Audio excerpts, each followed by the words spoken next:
Greetings out there in YouTube land. As always, I thank you guys for coming to my channel. Today I want to do something pretty interesting. I guess I'm going to survey you guys because the topic that I'm going to touch on, I'm wondering, am I the only one that's thinking this way?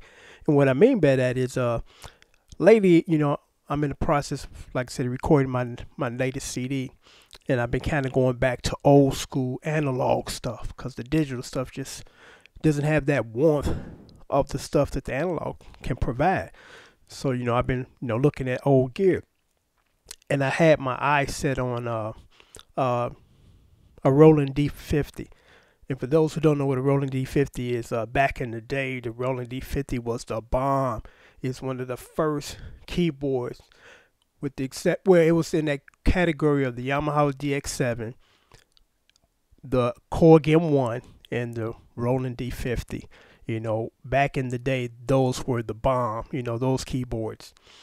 And everybody wanted one, and every professional keyboard player had one. And I've been looking at, some D50s because I'm like, I want to grab one, kind of put in my setup. So what I've been running across is a lot of this. Not working, selling for parts. And the problem with that is this. They want like $500-600 for some broke shit. I'm like, who's gonna buy some broke shit? Cause this is how I look at it.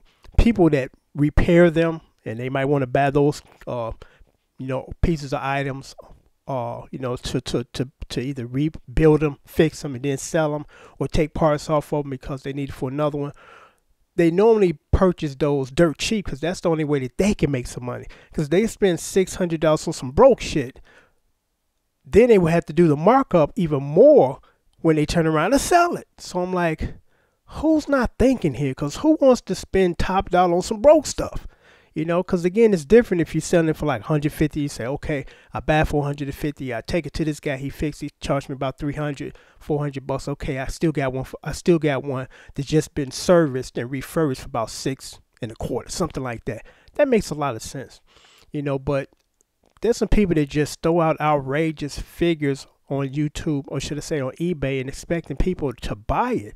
Because there was this comedy bit that Jerry Seinfeld did, and it was funny. He said when he goes to these motels or hotels when he travel, he said, are the hotels don't know how much a candy bar costs in any other part of the world? Why is a candy bar at the hotel cost $4 when every place else is like $1? And that's kind of how I feel sometimes when I see some of these prices on these items on eBay. It's like, have you checked with everybody else as far as the going price for this item? Because everybody else selling for 100 and you want 500. Apparently you didn't do your comparison, because no one's going to spend that kind of money on someone they can get it for half that price. So what I want you guys to do is just leave me a comment down here as far as, would you be willing to spend $600 on some broke stuff, off eBay or reverb.com, because I know things happen, but every piece of gear I've ever owned, I've taken care of it. I've never dropped it, never broke it. It never just went out on me and now I want to sell it for parts, because it's really simple for me. When I got a keyboard, I turn it on, I play it. When I'm done, I turn it off. When I'm touring, I pack it up real well, make sure that it doesn't get dropped or it's packaged well. So I don't understand, because I look at some of these items on eBay like, and actually, well, I don't have it in here right now. I just purchased a Roland R5. So R5. Love that thing. Love the sounds, and it's real jazzy type of drum machine or drum sounds. And a lot of people were selling that thing without the cord. And you need that specific cord, because it's not a universal cord that you can buy that's going to fire that thing up. So I'm like, how do the cord get away from your items? Because that particular drum machine, the way that the cord fit in, is fit in snugly, and it's like, it's not one of those types of plugs that you plug out and plug in every time you plugging it up. You leave it plugged into the unit, and you leave it plugged into the unit. Of course, you take it out of the wall socket when you finish using it, but you don't tamper with the power cord from the piece. But apparently some people have done that, and the cord get away. And that lets you know the lack of care and treatment that these people, do or provide for their equipment. Because again, when I get my stuff in immaculate condition, when I get ready to sell it, it's in the same condition that I got it. There's no scratches on it. It ain't been dropped. It ain't been cracked. You know, I bought a rack mount off of eBay about a year ago. It was rusty. The volume knob was real loose and shaky.